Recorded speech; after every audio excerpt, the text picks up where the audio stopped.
Nakakustodiya na karon sa kapulisan sa Basilan ang usa ka alias Onyok, 25 anyos, human masikop sa gilunsad nga drug buy-bust operation sa puwersa sa Drug Enforcement Unit sa Police Provincial Office sa Basilan. Giila nila ang dinakpan nga si Normin Dasani Tahil, residente sa Barangay Balagtasan, Lamitan City, Basilan. Tulo ka sa siya nga naay sulod nga gituuhang shabu ang nasignit sa mga pulis gikan kang Tahil o alias Onyok. Sa interview, gibulgar niini ang source sa iyang ginabaligyang droga.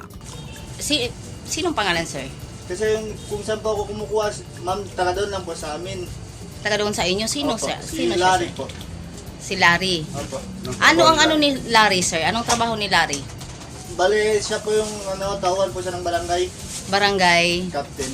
Barangay Bipat captain. po siya, bipat. Sa laing buy-bust operation, nasikop sa mga pulis ang usa ka Alfati Kiko Ladyaanang human na maligya og illegal nga droga. Subay sa report sa mga pulis, napriso na kaniadto si Ladyaanang tungod sa pagpandagmal sa asawa, hilabi na kung nakadroga. Nasignitan ang suspect og balor 3,000 pesos nga gituuhang shabu. Grace Alcunaba, Newsline Philippines, Basilan Province. Stay safe.